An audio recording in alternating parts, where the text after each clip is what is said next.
préparer une Coupe du Monde quand le pays n'a pas de championnat, je dirais, régulier, quand les joueurs viennent de 12 horizons différents, quand les rassemblements se font à l'étranger, comment on construit une équipe dans le carreau, monsieur l'entraîneur? Oui, évidemment, ce ne sont pas les conditions idéales, mais c'est aussi pour ça que j'ai souhaité rejoindre le challenge proposé.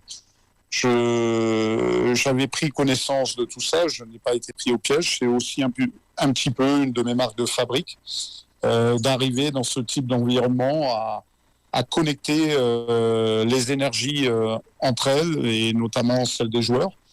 Et voilà, on va essayer avec eux de constituer le meilleur projet possible, avec en finalité, ça a été le cas dès le début, il y a 2 ans et demi, la visualisation d'une qualification en Coupe du Monde. À partir du moment où le projet est identifié, qu'il y a des étapes de passage à respecter, voilà, on a pu avancer, valider une à une les étapes jusqu'à atteindre les qualifications. Alors évidemment, depuis, il a fallu écrire une nouvelle feuille de route, de manière à susciter la motivation de mon groupe. Voilà, je pense que depuis le début, ils nous surprennent agréablement. On a su élever notre niveau étape après étape. J'espère que ce sera encore le cas et qu'on va continuer à grandir. Et puis qu'on va surprendre le monde, même si là, le niveau est encore un cran au-dessus.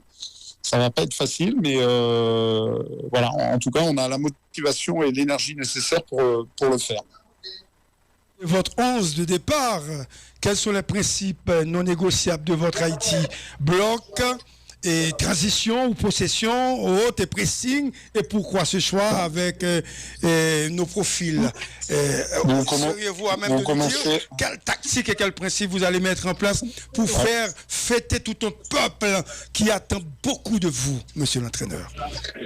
Vous commencez à me connaître un peu, donc je ne vais pas vous dévoiler quoi que ce soit au niveau de mon 11 ou au niveau tactique. Ce serait faire un cadeau à nos adversaires.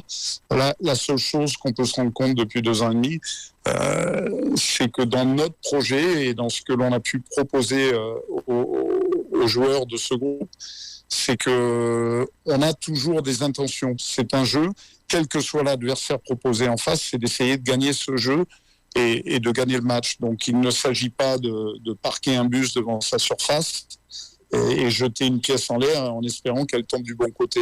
Il s'agit d'avoir quelques arguments pour essayer de mettre à mal notre adversaire en toute humilité, en connaissant nos forces et faiblesses et les forces et faiblesses de l'adversaire. Voilà, donc on va avoir des intentions.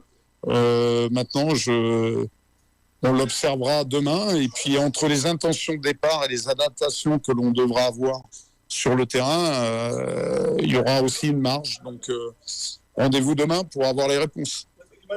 Optimiste? Bien sûr, on se doit de l'être.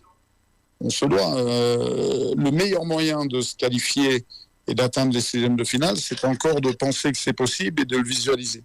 Donc c'est ce qu'on essaye de faire, de se projeter, mais avec l'humilité qui doit nous caractériser et le plaisir que l'on a à prendre sur ce type d'événement. Il y a tout un peuple qui espère beaucoup de vous, et au nom de ce peuple, je vous dis merci pour le travail que vous avez effectué au niveau de la sélection nationale. Maintenant, il y a des questions qui sont venues, mais je sais que je ne dois pas vous garder trop longtemps. Mais adressez-vous au peuple haïtien et à tout ce beau monde qui attend demain une victoire pour qu'Haïti puisse affirmer sa présence dans le tableau mondial, parce qu'en fait, c'est une grande première. Nous n'importons pas seulement la violence, mais nous emportons également des talents grâce à vous. Dites-nous quelque chose, parce que le peuple vous écoute. Écoutez, leur dire que j'apprécie l'engouement autour de l'équipe nationale, le soutien qu'ils nous envoient, les bonnes énergies.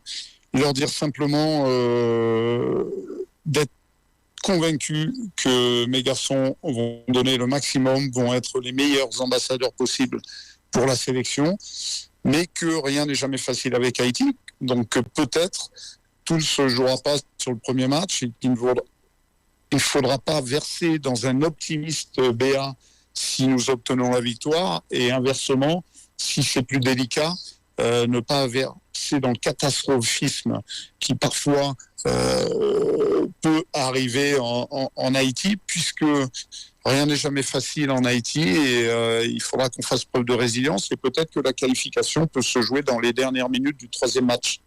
Donc on sera toujours à temps de faire les comptes après, mais en attendant, il faut qu'on ait toutes les forces vives, toutes les énergies nécessaires pour bien performer.